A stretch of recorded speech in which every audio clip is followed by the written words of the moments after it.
This is a list of 1,030 kingdoms, city-states, and cities from which Jews have been expelled between 1200 BC in Egypt and 2014 in San Juan La Laguana, Guatemala. Rabbis have recently warned Elon Musk that his remarks about Jews propagating white hate is the type of anti-Semitism that leads to massacres. They must be thinking of Gaza. Why don't the rabbis urge Jews to change their behavior instead of blaming the fact that the world hates them for their depraved conduct, attitudes, beliefs, and behaviors? Why are Jews the only people on the face of the earth who never do anything wrong? Why do they always blame their indefensible behavior on everyone else? It's like an Irishman who gets kicked out of 109 pubs in Dublin. Is it the publicans conspiring against one man, or is his behavior consistently intolerable? You figure it out, because 109 is the usual number popularly quoted for Jewish expulsions. It's in fact much worse. It's 1,030 and probably more. This begs the question, why?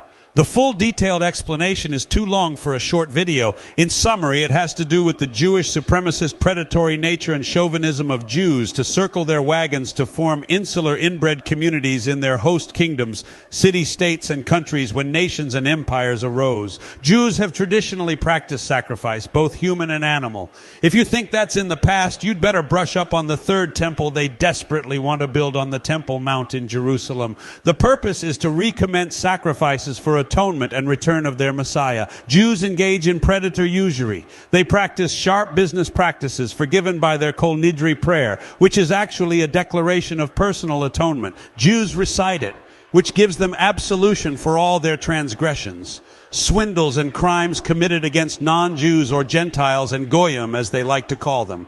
The Talmud refers to Gentiles as no better than soulless animals that deserve no consideration. If you're alarmed by that, look it up. The Talmud is the rabbis interpreting the mind of God. Jewish law. It's replete with long tracts of venom and odium for Gentiles or non-Jews. It teaches Jewish supremacy, which has morphed into Zionism, which is political Talmud without the religious baggage. In short, Jews used, abused, corrupted, and influence peddled everywhere they went. Shakespeare's play The Merchant of Venice depicts the odious Jew as the character of Shylock. He's become a trope for Jewish money lending. America is the latest society to be corrupted by Jewish influences, finance, culture, and values.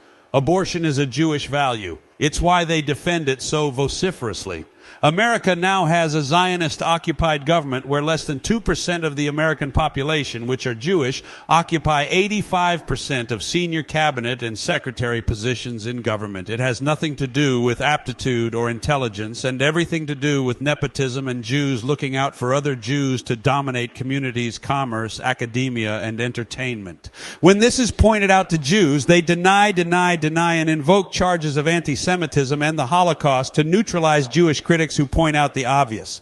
The standard Jewish comeback is that it's all a coincidence, and correlation does not mean causation. Even if you point out that the Ivy League schools largely have Jewish presidents, chancellors, or principals, and therefore the majority of admissions are Jewish, they deny it. It's gaslighting. All in your anti-Semitic imagination, despite the facts. It's the ire of communities that eventually have enough of predatory Jewish nature and kick them out. Every major Jewish holiday is about killing and the slaughter of non-Jews. They celebrate death, whereas Christians and even Muslims celebrate life. And herein is the number one reason why Jews have been expelled over and over for over 2,000 years. The relentless slaughter of civilians in Gaza is Jewish natural behavior. Vengeance is a Jewish trait. The Talmud is full of it. This time the world will tire of the Jewish menace and seek a permanent solution to the Jewish problem in a world that is now inexorably linked by instant communications, world trade, and reserve currencies. The Jews need to be very careful about the conduct of their brethren, as history tells us it doesn't go well for Jews when they engage in unrestrained hubris in their host nations, including the stolen state of Palestine, which they've renamed as Israel since 1948. It's time for Jews to reflect. If not, they have to kill the rest of the human race or learn to live civilly and cooperatively with Gentiles, because as less than 1% of the world's population, their chance of survival is not good if they continue to behave like the synagogue of Satan, as Jesus Christ named them.